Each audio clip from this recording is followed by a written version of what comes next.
Olá! No início de maio, 8 ex-ministros do Meio Ambiente divulgaram carta de repúdio ao que chamam de desmonte das políticas nacionais de proteção ambiental e desenvolvimento sustentável, o que, segundo eles, estaria sendo promovido pelo governo atual. O ministro Ricardo Salles alega a necessidade de promover maior eficiência administrativa. Alega também a ausência de critérios técnicos e medidas como a criação de unidades de conservação. Sem dúvida, esse é um dos temas que mais atrai os olhares do mundo para o Brasil. Por isso, o Expressão Nacional debate a gestão da política ambiental. Eu recebo Rose Hoffmann, secretária de Apoio ao Licenciamento Ambiental e Desapropriação da Secretaria de Governo. O deputado Rodrigo Agostinho, do PSB de São Paulo, presidente da Comissão de Meio Ambiente e Desenvolvimento Sustentável da Câmara.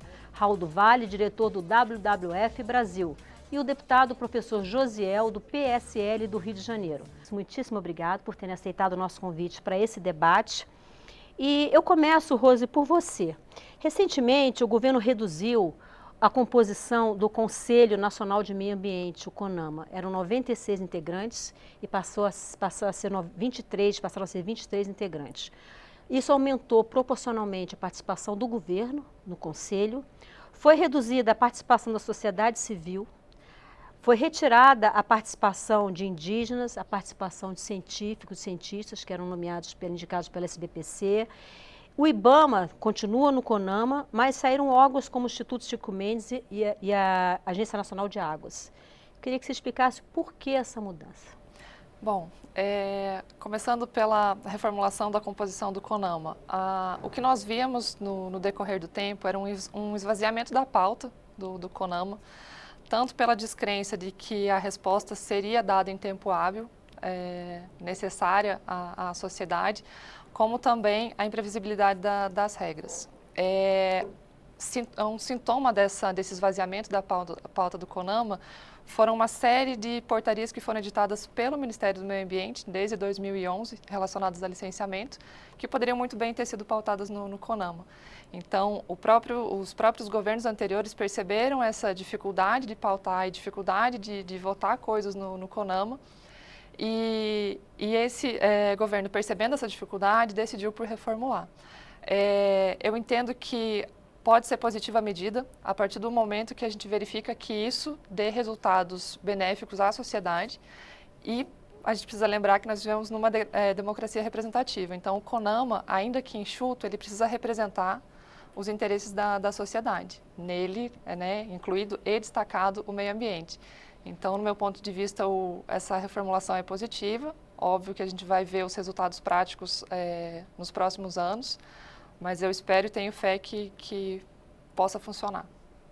Deputado Rodrigo Agostinho, o CONAMA havia também um assento, não como efetivo, mas um assento de participação do representante do Parlamento, representante da Comissão de Meio Ambiente da Câmara, comissão que o senhor preside. E essa representação também foi excluída nessa redução do CONAMA. Queria que o senhor avaliasse essa redução, sobretudo essa ausência de um representante do Parlamento no CONAMA. Eu tenho uma posição diferente. Eu fui membro do Conselho por quase 15 anos. Fui membro titular representando a sociedade civil e depois representando os municípios. Eu acho que a vaga da Câmara era a vaga, com todo respeito, a menos importante, até porque nós já temos a função de fiscalizar, já é função do Legislativo fiscalizar. Eu sinto apenas que vagas importantes. O Conselho, que era federal, passou a se tornar um Conselho Nacional, porque nós não temos mais todos os estados representados, nós perdemos vagas de municípios, vagas da sociedade civil, vagas da comunidade científica, vagas importantes. E pela composição atual do Conselho em câmaras técnicas, a gente não vai conseguir, com 23 membros, compor todas as câmaras técnicas. Então, nós vamos ter que repensar também o modelo interno, de gestão interna do Conselho. Eu acho que não teria problema nenhum fazer modificações. As modificações são sempre bacanas, importantes, acho que a sociedade vai mudando. Enfim, mudar não é o problema eu acho que é o formato que foi feito, que no meu entendimento foi equivocado. Eu acho que do jeito que está sendo feito, você está tolhendo a participação e sem participação você não tem o controle social das políticas públicas e isso começa a ficar um pouco mais complicado. Eu acho que depois da Lei Complementar 140, a maior parte das responsabilidades de licenciamento ficaram já com os estados, e aí o próprio Conselho Nacional do Meio Ambiente, no que diz respeito a licenciamento, perdeu um pouco o seu papel. Isso não quer dizer que no Brasil, com uma mega biodiversidade, país riquíssimo em natureza, a gente não precisa ter um conselho forte. Pelo contrário, é essencial para o Brasil ter um Conselho Nacional do Meio Ambiente que seja forte. Quando o senhor diz que ficou mais nacional e menos federal, a impressão que dá é que isso vai contra o que costuma ser defendido pelo próprio presidente Jair Bolsonaro quando ele diz menos Brasília e mais Brasil, ou não? Eu vejo ampliaram bastante, em termos proporcionais, a participação do setor empresarial e estados, municípios, que são estruturas importantes, perderam espaço. O controle social desenvolvido pela sociedade civil também perdeu espaço. Então, é algo que para nós é preocupante. E preocupante também porque não é a única mudança que está acontecendo, né? Nós estamos passando por uma situação de enxugamento da máquina pública na área ambiental muito pesada. Então, estruturas de fiscalização, de licenciamento, podem começar a ter sérios problemas. Nós estamos vendo primeiro mudanças administrativas. Daqui para frente nós vamos começar a ver situações na prática. Algo real que já aconteceu foi o aumento do desmatamento. Enfim, isso é real, isso já está acontecendo lá na ponta. Então o governo precisa estar atento, o governo precisa repensar algumas estratégias, porque senão a qualidade ambiental acaba saindo perdendo. Deputado professor Josiel, o senhor quiser falar sobre o CONAMA, fique à vontade também, mas eu queria entrar já num outro tema, que é o anúncio de revisão das 334 unidades de conservação, né? O ministro diz que o ministro montou um grupo de estudo, está montando um grupo de estudo para analisar todo o processo de criação e categorização dessas unidades de conservação, né? E segundo ele, algumas dessas criações, dessas unidades foram feitas sem muitos critérios técnicos, né? Os parlamentares foram chamados a participar dessa discussão porque algumas dessas decisões, se não todas, terão que passar obrigatoriamente pelo parlamento. Foram chamados? Qual é a sua avaliação sobre isso? Em primeiro lugar, a gente quer agradecer estar aqui e dizer, dentro da apropriação que o nosso deputado Agostinho disse, a verdade, levando em consideração a multiplicidade e a biodiversidade do Brasil, isso já tipifica que é preciso que isso seja representado também na questão regional. E com respeito... Então, o senhor acha que o CONAMA foi muito enxugado, ou não? Deveria ter mais representação de estados e municípios, foi o que eu entendi? Exatamente, em virtude dessa continentalidade nacional e de cada especificidade regional. Certo.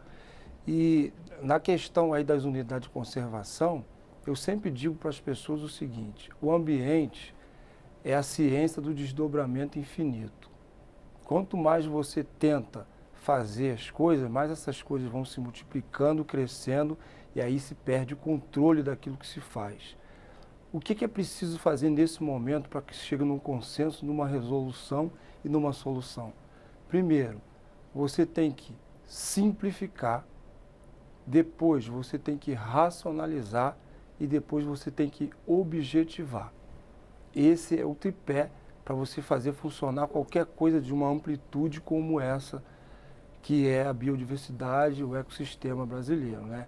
Então, dentro dessa linha, eu acredito que a gente pode sim chegar num consenso nacional através do caso das unidades de conservação, através da questão da visão do CONAMA, a questão também do saneamento, que daqui a pouco você vai entrar e não tem como fugir desse assunto, mas sempre levando em consideração de não se perder, vamos dizer assim, uma linguagem pleonasticamente ou redundantemente, não se perder no controle daquilo que se faz, porque essa ciência ambiental é a ciência dos últimos momentos.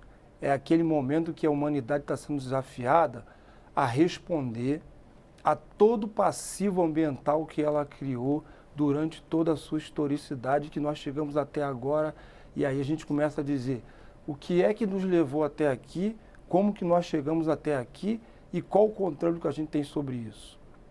Então, o senhor acha que essa revisão que o Ministério propõe fazer tem como, se eu entendi errado, o senhor me corrige, tem como objetivo melhorar a classificação para fazer um uso melhor ou uma conservação melhor, é isso?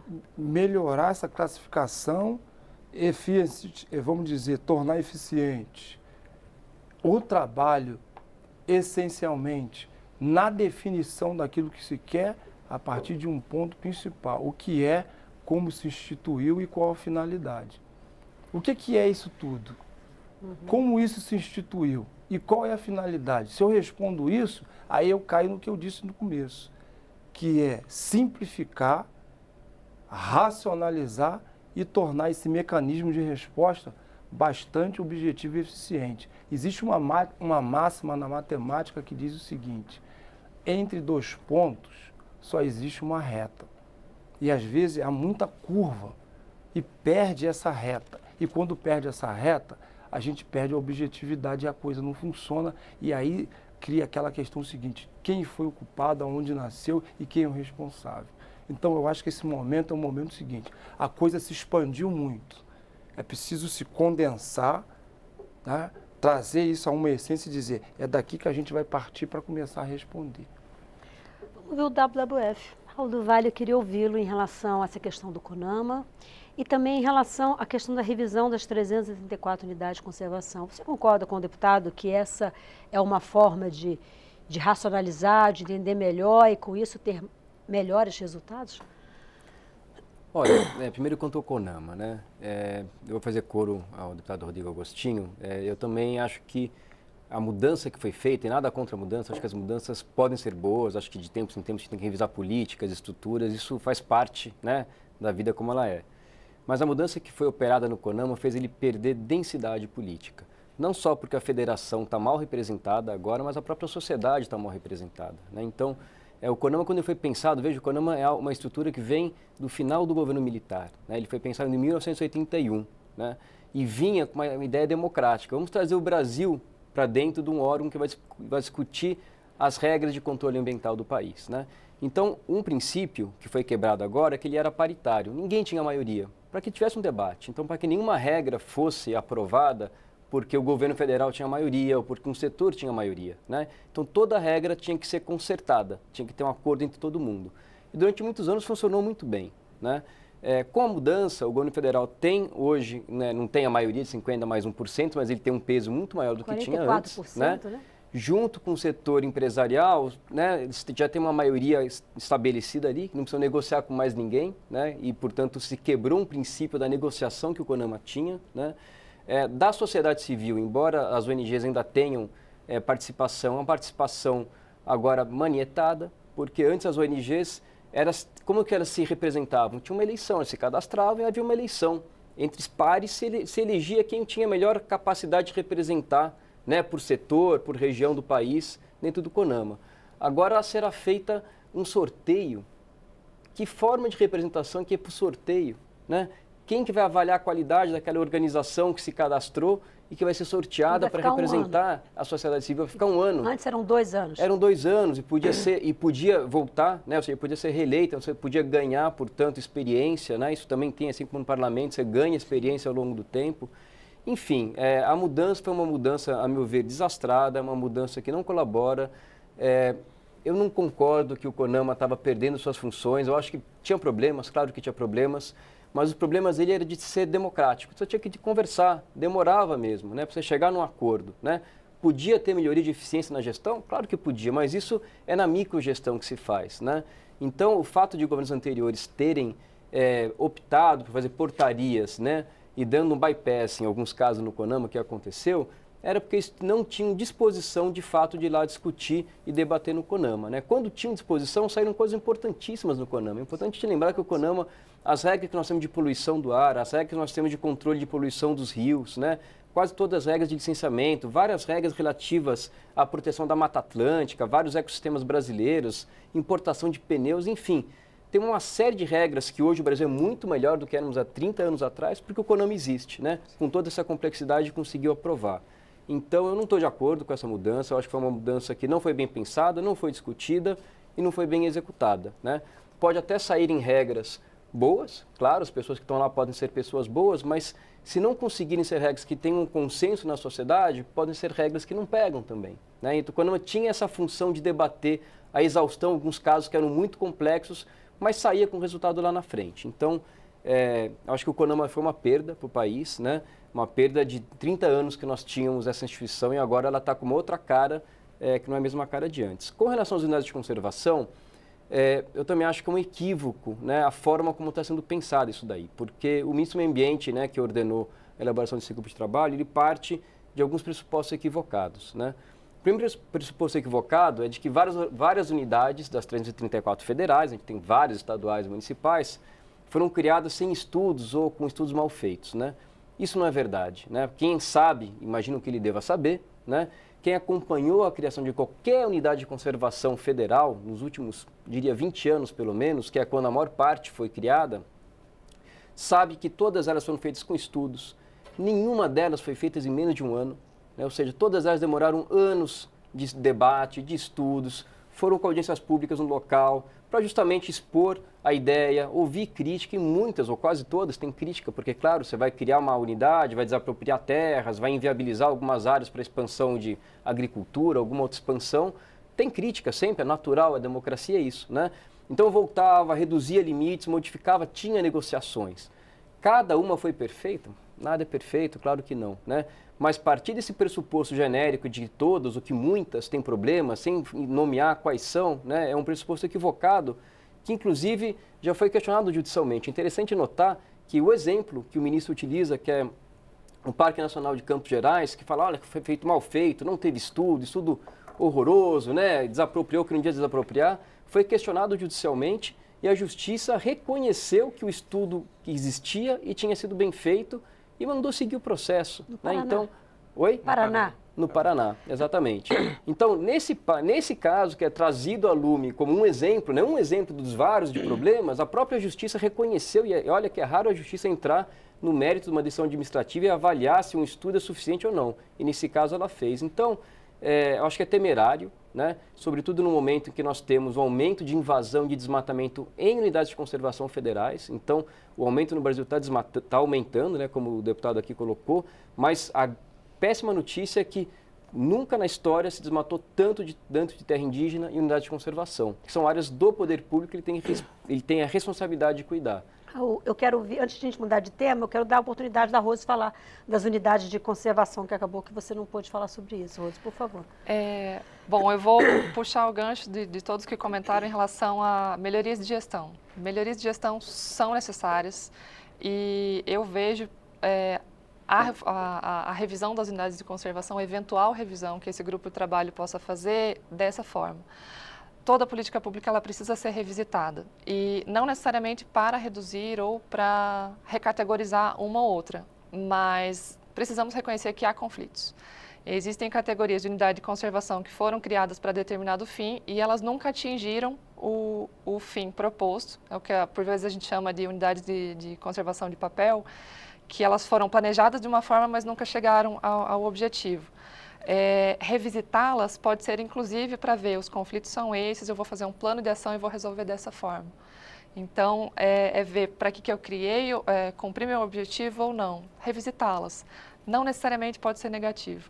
O que nós temos visto desde o período da transição do governo é porque muita notícia ruim é espalhada, gera temor na sociedade e os resultados práticos não têm sido horrorosos. Cogitou-se juntar esse ou aquele órgão ou mudar A própria extinção do Ministério do Meio Ambiente no começo foi cogitada. O período de transição, assim, foi a primeira vez que eu participei tão intensamente de debates dessa natureza, ainda que nos bastidores, e ideias surgiram por todos os lados e a maioria delas foi para a mídia e gerou um temor na sociedade, mas a gente consegue extrair algo bom disso. Licenciamento, que era um ponto muito frágil nos debates e que todo mundo tinha medo, não acabou, como criar uma secretaria de apoio ao licenciamento. A mídia é extremamente negativa, mas o que a gente tem hoje é um cenário, falando de forma pragmática, é um cenário positivo. A Secretaria de Apoio ao Licenciamento foi trazida como um extra. É uma é uma estrutura feita dentro da Presidência da República, então com uma permeabilidade por todos os setores, o papel de fazer articulação e tal, de um cenário que na transição parecia muito ruim. Das unidades de conservação, eu vejo que isso também pode ser encaminhado de uma forma positiva. Vamos revisitar cada uma, vamos ver se elas cumpriram o seu papel, se for necessário recategorizar, redimensionar, vamos encarar com seriedade, de forma técnica, garantindo a participação da sociedade nesse debate. Se os estudos foram bons, a gente precisa reconhecer que eles foram bons. Se for necessário, a gente precisa atualizar os estudos, mas é fazer gestão. Isso é fazer gestão. Posso fazer um adendo nesse ponto aqui? Por favor. É que eu acho importante mostrar o seguinte, que se há problemas, vamos nos problemas concretos. Me parece que é pouco razoável a decisão, porque falar que a maioria ou que quase todos têm problema não é razoável. Agora, tem problemas pontuais? Existem problemas pontuais. Tem algumas categorias que podem ser revistas? É claro que podem, né? Algumas unidades podem, mas vamos nelas. Não vamos fazer um estudo sobre todas, jogando sob suspeição todas, para poder resolver problemas que vão estar em 2%, 3% delas. Então, acho que essa falta de razoabilidade do Ministério é que choca a sociedade. Deputado Rodrigo Agostinho, eu tenho aqui uma participação que tem a ver exatamente com a pergunta que eu ia fazer em seguida. O André Caldeireiro Dias, via Facebook, ele diz o seguinte: ele pede que nós falemos dos 166 novos agrotóxicos liberados no país e seus impactos ambientais na saúde. Foi aberto no TCU, né, um processo para investigar a política ambiental do governo, né? Esse processo foi aberto em atendimento ao pedido do subprocurador-geral do Ministério Público no TCU, Lucas Furtado. E nesse processo eles pedem para investigar também justamente essa questão da liberação, ele fala em 169, o nosso telespectador fala em 166 agrotóxicos. A minha pergunta é, a Comissão de Meio Ambiente da Câmara está acompanhando isso, está fiscalizando esse processo? O que o Parlamento está fazendo em relação a isso? Nós convidamos a ministra da Agricultura para dar esclarecimentos, convidamos representantes da Anvisa, que trabalham com a liberação desses agrotóxicos. O que a gente percebeu é que a maioria eram pedidos antigos. O Ministério da Saúde, da Agricultura, enfim, do Meio Ambiente, estavam segurando porque uma parte desses agrotóxicos, inclusive, uma parte é proibida em alguns outros lugares. Mas foi uma estratégia você liberar para vários fabricantes comercializarem produtos que já não têm mais uma única patente.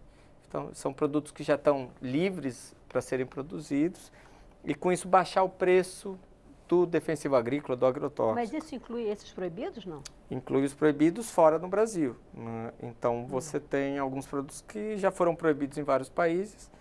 Alguns bem antigos, vou dar um exemplo, 2,4-D. O 2,4-D é o agente laranja da Guerra do Vietnã, é um desfoliante, um herbicida para as dicotiledôneas. Então, o que acontece? A gente está muito preocupado, realmente era uma demanda que estava represada lá, eram pedidos antigos, 2 ou 3 desses produtos são agrotóxicos novos.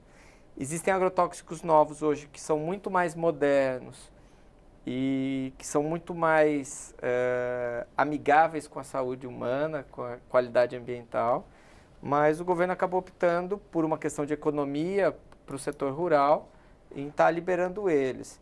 Em alguns lugares a gente tem um conflito estabelecido, então vou dar um exemplo, nós estamos tendo mortalidade de abelhas no Brasil inteiro, provocado principalmente por inseticidas à base de nicotina, os nicotinoides. Esses nicotinoides, eles criam um transtorno no sistema nervoso dos insetos, os insetos não conseguem voltar para as colmeias, quando voltam esgotados e a colmeia começa a entrar em colapso. A gente está com um problema muito sério com pulverizações no Rio Grande do Sul de herbicidas em algumas plantações que houve a deriva e esses venenos foram parar em plantações de uva e houve uma perda enorme de plantações de uva. Então, assim, isso acaba criando mais conflito. Eu adoraria ver o Ministério da Agricultura trabalhando pela liberação agora de controle biológico. Tem inúmeras empresas produzindo tecnologia em controle biológico, investindo em agricultura orgânica, em agricultura mais limpa, agricultura sustentável. E a gente vê o governo, às vezes, insistindo em práticas do passado. Obviamente que a agricultura brasileira é muito importante. O Brasil é um país quente, realmente isso favorece, enfim, uma série de pragas, insetos, fungos, enfim. Mas eu acho que o Brasil tem que procurar um outro rumo. Eu acho que continuar envenenando o solo, a água, o ar, produtos que chegam na nossa mesa ou mesmo que são exportados, acho que pode ser um grande equívoco que talvez sem volta. Deputado, professor José, eu estou quase indo para o intervalo, mas eu queria ouvi-lo em relação a essa questão dos agrotóxicos, para quando a gente voltar, a gente tentar ir para um outro tema também. O senhor foi secretário de Meio Ambiente em São João do Meriti, né, Rio de Janeiro. Com o olhar de secretário, o senhor acha que cabe alguma ação do parlamento em relação a esses agrotóxicos? Pois é uma questão que a gente entende nesse momento, 2 pontos importantes. O ponto número 1 é que nós entendemos que todos esses grupos de apoio que tem a ver com a sociedade civil, que tem a ver com as comissões, que tem a ver com aqueles que querem participar dessas soluções, tem que levar ao governo, que não é o especialista, essas soluções. Porque nós temos 2 tipos de governo, um governo intransigente e um governo flexível.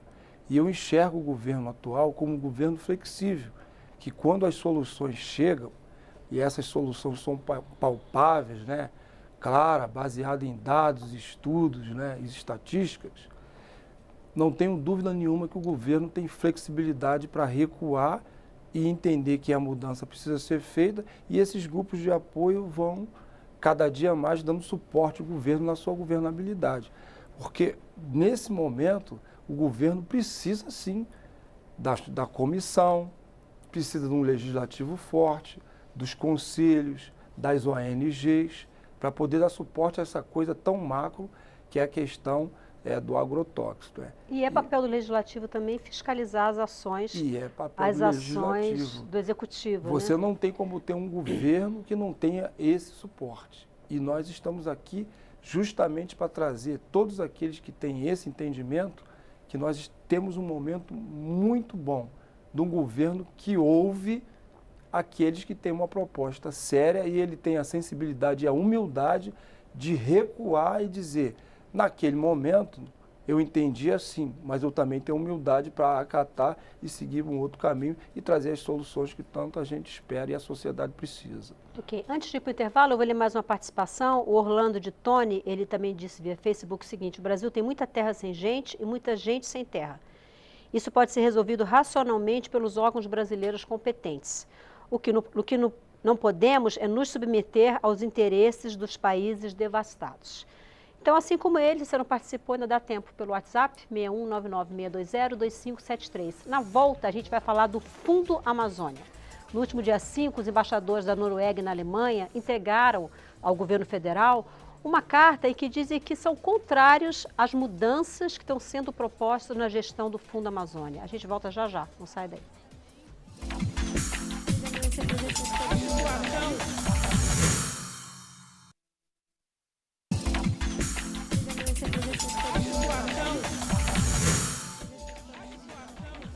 Estação Nacional está de volta. Hoje estamos debatendo a gestão da política ambiental. Aldo Vale, eu terminei o bloco falando que a gente queria falar sobre o Fundo Amazônia, né? O ministro do Meio Ambiente recentemente anunciou que faria uma revisão no comitê, né, de gestão do Fundo da Amazônia e que gostaria de usar parte dos recursos do Fundo da Amazônia para indenização de proprietários de terras que foram desapropriadas, né? E ele disse também que existiam problemas na gestão, inclusive envolvendo o BNDES. Esse fundo, ele tem quase 100%, 99%, já ouvi 99%, 95% do fundo custeado por 2 países europeus, né? A Noruega e a Alemanha. E no dia 5, Dia Mundial do Meio Ambiente, os embaixadores levaram ao ministro e ao governo, a Secretaria de Governo, levaram a correspondência que disse que não, que eles entendem que o trabalho do BNDES é bem feito, que o fundo é bem administrado, que não gostariam que houvesse mudança na gestão do fundo, né? Diante disso, você acha que o governo tem alternativa a manter desse jeito ou ainda deve insistir em mudar a gestão do fundo? Olha, eu não tenho como dizer pelo governo, né? Acho que é importante a gente lembrar a razão de ser do Fundo Amazônia. O Fundo Amazônia foi criado há um pouco menos de 10 anos atrás, quando o Brasil estava reduzindo drasticamente o desmatamento por políticas corretas feitas na época de combate ao desmatamento. Então, a Noruega, inicialmente, depois outros países chegaram, falou assim, vou remunerar o país pelo desempenho. Então, ele é um fundo que remunera por desempenho. Então, a Noruega só paga quando o Brasil diminui o desmatamento. Tanto que, como vem aumentando o desmatamento recentemente, o pagamento vem diminuindo, né? Então, ele não é um fundo infinito, ele é um fundo com um recurso limitado ali. E as propostas do ministro, de fato, são desastradas, né? Porque, primeiro que ele lançou dúvidas sobre os projetos em geral do Fundo Amazônia, sobretudo aqueles da sociedade civil. Interessante que ele não se interessou em ver os recursos usados por estados e municípios, que são a maior parte dos recursos gastos pelo Fundo Amazônia. Para esses recursos não tem nenhum problema, ele só foi querer ver os recursos com as organizações da sociedade civil. Lançou acusações infundadas de que tinha problemas em vários, não conseguiu mostrar nenhum problema, né? Falou que a CGU, a Controladoria Geral da União, estava junto fazendo uma auditoria e ela emitiu uma nota dizendo que não fez nenhuma auditoria e que as conclusões eram conclusões do próprio Ministério, né? E com base nessas acusações infundadas, ele está tentando mudar a forma como funciona a gestão do fundo. Só que essa gestão foi muito bem pensada lá atrás. É uma gestão técnica, né, que os países doadores exigiram como garantia para ter certeza de que o recurso, uma vez internalizado no Brasil, ia ser bem aplicado, com critérios técnicos, né? Critérios técnicos debatidos com gente dos estados, dos municípios, da sociedade civil, do governo federal. Portanto, eu acredito que os doadores não vão topar essa mudança, uma mudança que não foi conversada com ninguém, não foi planejada, não havia nenhum problema específico para que tenha que ter essa mudança, né? Então acho que eles não vão topar. Se o governo vai insistir nisso, eu acho que vai insistir, né? Me parece que esse é o padrão desse governo, né? Sobretudo do Ministério do Meio Ambiente, né? De fazer coisas que não precisa ter fundamento na realidade, não precisa ter fundamento técnico, mas ele está insistindo e querendo criar uma narrativa, essa é a verdade, né? Sobre utilizar recursos para desapropriação de áreas em unidade de conservação na Amazônia, né, pode ser utilizado? Pode ser utilizado, mas isso é uma coisa que requer muito cuidado e justamente precisa de uma governança muito boa do fundo para poder avaliar quando e em que situações isso pode acontecer. Por quê? Porque boa parte das unidades de conservação da Amazônia foram feitas em terras públicas, essa é a verdade, né? Diferentemente de outras partes do país, onde elas são feitas em áreas privadas, sobretudo, né? E, portanto, precisa desapropriar, na Amazônia é o inverso, grande parte áreas públicas, não 100%, mas grande parte, e, portanto, você não tem o que indenizar em muitos casos, né? Mas tem muita invasão dessas áreas. Então, o perigo é utilizar um recurso que é feito para combater o desmatamento, que foi bem investido até agora, inclusive em ações de Estado, de municípios e tudo mais, para indenizar um grileiro. Seria o pior dos mundos, né? A gente utilizar um recurso internacional que está sob guarda do Estado brasileiro, pagando alguém que invadiu uma unidade de conservação e vai ser premiado por isso, né? Então, isso seria um absurdo, a gente não pode deixar isso acontecer. Vamos ouvir a Rose, então. Rose Hoffmann, diante dessa manifestação dos governos da Noruega e da Alemanha, você acha que o Ministério vai continuar nessa ideia de rever o comitê, de fazer essas mudanças ou não? Eu acredito que o governo mantém a posição de aumentar a governança do fundo. Isso pode ser feito de várias formas. Eu entendo que da forma, assim como eu falei nos outros assuntos, como o assunto chega na mídia antes que a decisão tenha sido tomada, a transparência é de tal forma ampla que todo o processo decisório já está na mídia antes que tenha se chegado a termo, gerou apreensão, então não me espanta a reação dos países em relação Mas a parece que eles foram consultados formalmente pelo Ministério. Pelo menos o que eu li hoje foi isso, que eles foram consultados formalmente e a partir dessa consulta foi que eles se manifestaram. Foi isso, né? Foi isso. Melhorias de governança podem ser feitas de várias formas, não só mudanças em comitê, como práticas de gestão que aprimorem controle, inclusive controle social, de forma a garantir que o dinheiro que é gasto seja bem gasto e seja revertido em benefício da sociedade e do meio ambiente. E eu queria puxar o gancho em relação à grilagem especificamente. Eu concordo que é um ponto frágil e esse governo tem deixado muito claro que crimes ambientais não serão perdoados. O que se fala muito na fiscalização, aprimoramento da fiscalização, é que seja tratado de forma diferenciada quem cometeu um crime ou quem tem uma atividade produtiva legal e precisa prestar contas para o órgão ambiental. Grilagem não vai ser permitida e precisa ser garantida uma boa governança para que esse controle seja feito.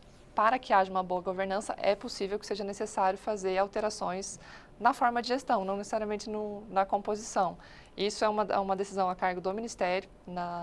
No PPI a gente não tem interface com esse tema, mas eu creio que toda melhoria de governança é bem-vinda para que a gente traga resultados para o meio ambiente. E a questão de utilizar esse recurso para pagar a desapropriação de terras é o que a gente fala em tirar as unidades de conservação de papel da pilha, é fazer com que elas de fato sejam concretizadas. Então eu vejo nesse governo muito pragmatismo, é colocar as coisas para rodarem na prática e não só no papel. Então usar esse recurso, vejo com bons olhos, com todo respeito, e eu concordo com as ressalvas sobre a governança. Precisa mesmo ter todo o controle para que isso seja feito dentro dos parâmetros legais e não incentivar crimes, né? Deputado professor Josiel, recentemente chamou a atenção da mídia o fato de a assessoria de imprensa do IBAMA haver anunciado previamente uma ação de fiscalização para reprimir o desmatamento ilegal em terras indígenas, né, no sudoeste do Pará. Chamou a atenção porque normalmente uma das estratégias que garante o bom resultado é a pessoa ser pega de surpresa, né? Como que o senhor entende essa prática de avisar com antecedência um local que vai ser fiscalizado? Aí a pergunta é, quem avisou? A assessoria de imprensa do IBAMA. Bom, Foi uma informação oficial.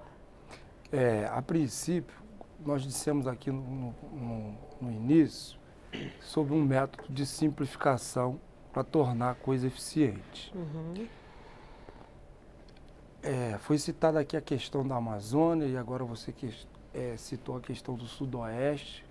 Eu vejo por um outro prisma essa questão do fundo, bem como também essa questão aí do IBAMA. 3 coisas precisam ser feitas de maneira simples para tornar eficiente. A primeira coisa, usar o fundo para educar, que basicamente não se discute no Brasil. Nós temos um passivo de séculos, vamos dizer assim, de que não há uma educação voltada para a questão ambiental, dessa questão ampla do que é a biodiversidade brasileira. Pecamos nisso e pagamos um preço alto. Segundo, esse fundo ser utilizado para fiscalização. E terceiro, para proteção. E aí eu estou dizendo a gestão amazônica e a gestão do ambiente nacional pelas Forças Armadas. Porque o dia que as pessoas souberem que as Forças Armadas estão, essa bagunça vai acabar. Mas, infelizmente, tornar as Forças Armadas aquém do papel que ela poderia estar exercendo, e aí eu estou falando de papel de soberania nacional, que hoje a Amazônia poderia estar muito bem, e outros biomas, estar muito bem protegidos, simplesmente pela ação das Forças Armadas, uma vez que nós não temos nem guerra no Brasil. Mas essa ação, desculpa a pergunta, realmente, de fato eu não sei, essa ação das Forças Armadas, elas poderiam ir fora da área de fronteira, poderia estar dentro, interiorizada, dentro dos estados? Dentro dos estados, dentro da Amazônia, usando ciência, tecnologia, monitoramento, e nós teríamos um resultado muito rápido, porque Forças Armadas, desculpe, as pessoas obedecem. Qualquer outro órgão que não tem carro, como é o caso do IBAMA, que não tem lastro para atender a demanda gigante do Brasil, a dimensão da macrocidade, da gigantitude desse país, que é gigante pela própria natureza, o hino já diz isso. Uhum. E nós não temos aparato para tomar conta, para monitorar, para fiscalizar isso. Então, esses fundos foram utilizados, desculpe aqui, mas com toda a franqueza e objetividade, de forma errada, quando um tripé resolveria educar, fiscalizar e proteger. E essa proteção viria pelas Forças Armadas, que nem usaria recurso para isso, porque já tem um recurso orçado para a própria Forças Armadas. E nós temos 3, Exército, Marinha e Aeronáutica. Onde cabe a Aeronáutica, se vê por cima. Onde se cabe a Marinha, Amazônia Azul. E onde se cabe o Exército, Amazonas Verde. Está resolvido. Eu tenho certeza que essas patologias cairiam e despencariam em curto prazo de tempo. Raul, eu imagino que você deva ter uma opinião sobre isso, mas eu queria ouvir o deputado Rodrigo Agostinho antes sobre essa questão do aviso de fiscalização. Você acha que funciona, deputado? Você acha que deve ser assim? O problema de você avisar é que você acaba perdendo a possibilidade de fazer a apreensão de instrumentos utilizados na prática do crime. O flagrante. Além de você perder o flagrante, enfim, o pessoal que está na prática do crime recolhe motosserra, trator, enfim, máquinas de esteira.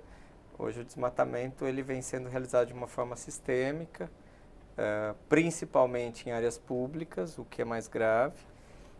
Na questão das unidades de conservação, nós temos muitas unidades de conservação no Brasil que não foi feita a regularização fundiária, e aí tem um conflito instalado.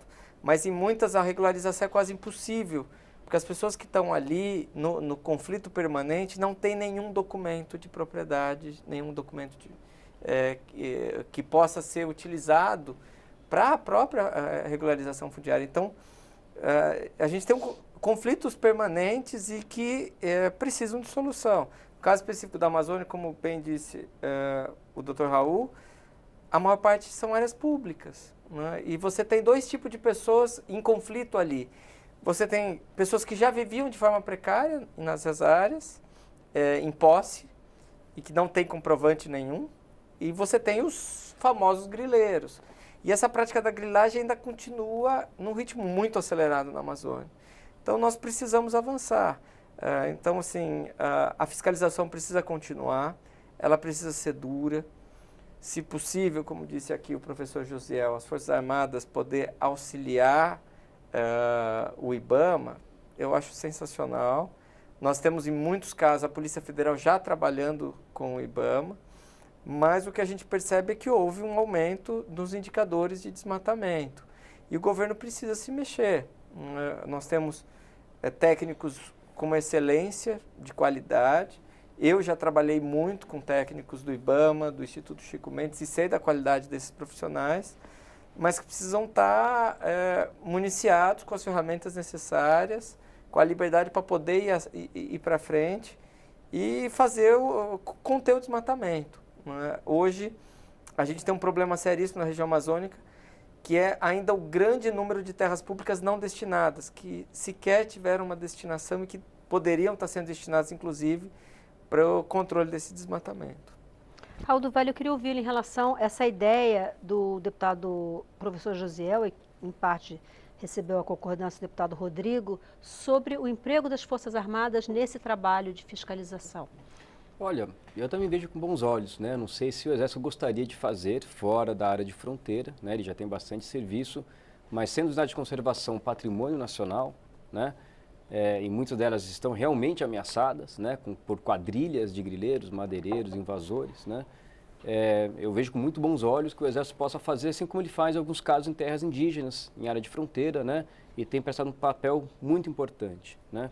Eu queria concordar com o deputado professor Josiel, de que educação é importante, fiscalização é importante, né? Tudo isso, esse tripé que o senhor falou é realmente importante, mas o problema é que justamente esses projetos que o Fundo Amazônia financiavam, né, foram considerados projetos pífios pelo ministro do Meio Ambiente, né, que achou que trabalhar com educação ambiental, trabalhar com o agricultor, mostrando como fazer bem feito, em vez de só ir lá fiscalizar, que isso daí era jogar dinheiro fora, né? Eu não vejo dessa forma, acredito que o deputado também não. Acho que o ministro tem uma visão diferente da nossa aqui, né? Acho que era importante conversar com ele, porque justamente esses eram os objetivos, né, de vários dos projetos que foram supostamente auditados pelo Fundo Amazônia. Com relação eu queria também mencionar essa questão de falar sobre a fiscalização, né, antes. Eu desconheço algum lugar do mundo que qualquer órgão fiscalizatório anuncie que você vai chegar antes, né? Desconheço, né? Nem no Brasil, nenhum órgão de fiscalização faz isso, né? Então, eu acho que é muito grave, eu queria dizer que é muito grave isso, né? Isso está desmontando operações inteiras, né, que demoram meses para serem preparadas, né? Os profissionais do IBAMA, do Chico Mendes, a Polícia Federal, que muitas vezes dá cobertura a essas operações, são profissionais muito sérios. Acredito, né, que o Ministério Público deva ter um envolvimento com isso também. Se envolve, né? Eles arriscam suas vidas nisso, então é uma profissão muito perigosa, né? Então, espero que não se repita isso não pode virar um padrão, porque de fato isso vai, obviamente, frustrar grande parte das operações, não impossibilitando pegar, inclusive, né, os zeros da quadrilha têm que ser pegos, né? Isso vai colaborar para aumentar o desmatamento que já está explosivo. Rose Hoffmann, você quer falar sobre esse tema, né? Eu quero, eu acho que cabe até um esclarecimento em relação a um aviso de fiscalização e a notícia da forma como aconteceu.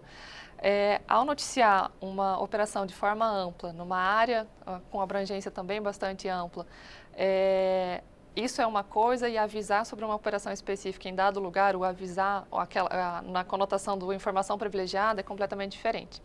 Ao ser interpelado sobre isso depois da repercussão que foi dada, o IBAMA demonstrou por A mais B que essa divulgação da forma como foi feita não é novidade desse governo. Os governos anteriores, o IBAMA, costuma divulgar suas ações até para mostrar nós temos poder de polícia, nós não vamos aceitar crimes ambientais acontecendo e nós estamos operando e nós vamos continuar operando. Nos últimos anos, muitas notícias foram divulgadas no site do próprio IBAMA com essa conotação do começamos sim, já prendemos tanto volume de madeira e vamos continuar atuando. E dessa vez aconteceu da mesma forma. Não era um aviso do estou indo na área, uma área restrita, dando um recado do eu estou indo lá, pode fugir.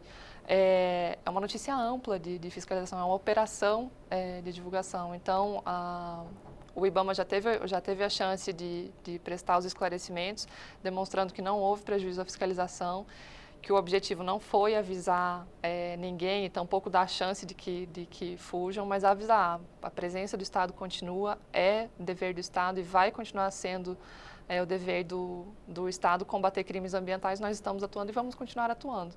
Então, concordo plenamente que os servidores do IBAMA são capacitados, têm excelência técnica e de forma alguma atuaram na intenção de avisar e beneficiar alguém.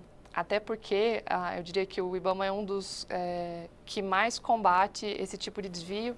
Quando há esse tipo de desvio de finalidade dentro da instituição, o IBAMA pune exemplarmente. É um número alto de demissões que acontecem no IBAMA por conta disso, mas não mostra a fragilidade do órgão, mas o comprometimento em havendo desvio, ele é objeto de punição. Então, essa divulgação da forma como foi colocada parece um aviso para que as pessoas possam fugir. Não, o objetivo não foi esse. O IBAMA continua imbuído do espírito de proteger o meio ambiente com o apoio do Ministério do Meio Ambiente, então são coisas diferentes. Então. Por favor, deputado, você quer falar? Quero. Você falou então, eu tive a impressão. Eu falei então. Sim. Então, vamos...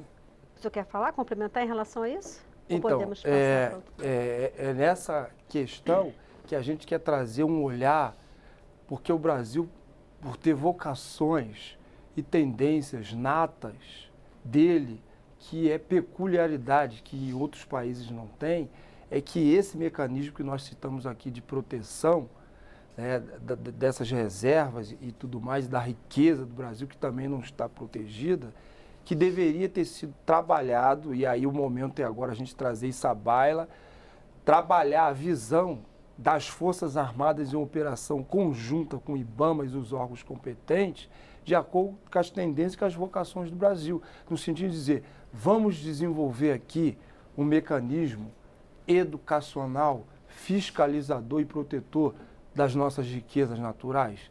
Isso é possível? Isso é possível. E não é a longo prazo, não. Acredito que é de curto e médio prazo. Deputado Rodrigo Agostinho, eu queria trazer uma questão econômica. O Brasil vive uma crise seríssima, né, econômica, e a gente sabe que muitos importadores, né, e os países envolvidos, cada vez mais eles têm preocupação com a questão ambiental. Né? O Brasil está pleiteando entrar para a OCDE e a OCDE tem como um dos valores a defesa, né, de políticas públicas que fortaleçam a conservação. A minha pergunta é, em que medida algumas medidas adotadas pelo Ministério, ou como as medidas têm sido anunciadas, ou como têm sido lidas, inclusive fora do Brasil, podem dificultar esse processo de exportação do Brasil, a inserção comercial do Brasil lá fora? De maneira muito clara, o papel do agro não está sob discussão. O agro brasileiro mantém a nossa balança comercial favorável, é pujante, é forte, enfim. Grande parte das nossas divisas vem do nosso agro. Mas, por outro lado, a visão externa do agro brasileiro é uma visão hoje muito ruim. E essa visão precisa mudar. O agro vem construindo, a hora que você liga a televisão, a hora que você liga a rádio, você ouve falar que o agro é isso, o agro é pop, o agro é tech, o agro é forte, o agro gera emprego. Concordamos plenamente. Mas o agro brasileiro precisa estar em sintonia com a sustentabilidade. Esse é um grande desafio e o Brasil precisa dar essas demonstrações lá fora. Nós somos um país mega diverso, uma altíssima biodiversidade, em muitos lugares extremamente ameaçado, né? Ao mesmo tempo que no sul, sudeste, centro-oeste, o desmatamento foi muito intenso. Nós perdemos 93% da Mata Atlântica, perdemos quase todo o Pampa, perdemos aí quase 60% do nosso Cerrado, uma boa parte da nossa Caatinga, né? E hoje o desmatamento está concentrado no sul da Amazônia. Então o agro precisa dar demonstrações de que é sustentável. Tenho conversado com muitos embaixadores. Hoje conversei com o embaixador da Suécia, semana passada com o embaixador da Noruega. Tenho conversado com vários representantes de países que estão muito preocupados. Então, essas notícias não ajudam. Então, a gente precisa de maneira muito clara que o Brasil mostre, olha, nós estamos em outro caminho. O mundo hoje passa por uma emergência climática. A situação de clima hoje é uma crise sem precedentes na nossa história. As pessoas estão brincando com algo que as pessoas não têm o controle. Nós teremos que, no máximo de 10 a 15 anos, começar a ter, no mundo, emissões negativas de carbono. O que significa que o mundo inteiro vai ter que plantar e plantar muito. Então as florestas vão passar a valer, as florestas de pé vão passar a valer em todos os lugares onde elas existem. E países tropicais como o Brasil acabam tendo uma posição privilegiada nesse debate, nessa discussão. Não adianta a gente falar, olha, mas o país que já devastou todo o seu território vai dizer como é que a gente vai fazer. Não é aquele país. O mundo inteiro precisa que todo mundo dê exemplos e caminhe na direção de uma produção mais limpa, de uma produção que possa estar sendo equilibrado em termos de vamos continuar produzindo, mas vamos respeitar o meio ambiente. O Brasil tem hoje 64 milhões de hectares de áreas já desmatadas e que não estão sendo utilizadas pela agricultura. E a agricultura brasileira sabe disso. Ainda hoje conversei com a ministra da Agricultura aqui no plenário. O agro sabe que é possível crescer e crescer muito sem precisar desmatar. Então nós precisamos de medidas, nós precisamos que o governo brasileiro dê exemplos no combate ao desmatamento, em medidas do pagamento por serviços ambientais, enfim, num conjunto de estratégias para que lá fora as pessoas passem a enxergar o Brasil com um outro olhar. Eu quero ouvir o Raul do Vale rapidinho sobre essa questão. Raul, meu tempo está praticamente esgotado. Você que trabalha numa instituição que é internacional, que tem no mundo inteiro, queria que você falasse qual o peso disso, dessa visão que do Brasil lá fora pode ter no comércio internacional, inclusive na adesão, na entrada do Brasil à OCDE. Queria concordar com o deputado Rodrigo Agostinho. De fato, a OCDE preza muito, né, pela questão ambiental, né, respeito aos direitos humanos e tudo mais, então são condições para entrar. Eu acho que o desmatamento no Brasil é sobretudo uma questão de ineficiência, né, porque a gente não precisa desmatar, há um consenso sobre isso, mas infelizmente é um consenso oco, porque quando vem para concretizar realmente medidas para evitar o desmatamento e criar alguma forma, né, de trade-off entre quem tem área com floresta, que possa ganhar com a floresta, enquanto quem paga é quem está produzindo em área já aberta, isso não acontece. Eu espero que a gente possa fazer isso nesses próximos anos, né? Seria um grande avanço, né? A agricultura brasileira só tem a ganhar com a paralisação do desmatamento, ocupar áreas já degradadas, ganha na imagem internacional. O Brasil ainda tem uma agricultura com uma imagem boa lá fora, de que é uma produção sustentável, mas vem se erodindo isso rapidamente. Ganhou porque nos últimos 10 ou 15 anos a gente conseguiu diminuir o desmatamento, mas estamos perdendo isso novamente. Então, eu acho que a gente tem que correr, é possível, mas a gente precisa, de fato, avançar. Senhores, meu tempo está esgotado, infelizmente. Eu quero agradecer Rose Hoffmann, secretária de Apoio ao Licenciamento Ambiental e Desapropriações, Secretaria de Governo. Muitíssimo obrigada por sua participação. Raul do Vale, diretor do WWF, muito obrigada. Agradeço. Deputado Rodrigo Agostinho, PSB de São Paulo, muito grata também por sua participação. Desejo sucesso no seu primeiro mandato aqui na casa. Deputado professor Josiel, PSL do Rio, muitíssimo obrigado também. Desejo sucesso no primeiro mandato aqui na Câmara dos Deputados. Muito obrigado. Então, você de casa que nos acompanhou, com a sua audiência, com a sua participação, muitíssimo obrigada a você também. Expressão Nacional volta na próxima terça, às 9 da noite. Eu sou Maristela Santana e eu espero você. Até lá.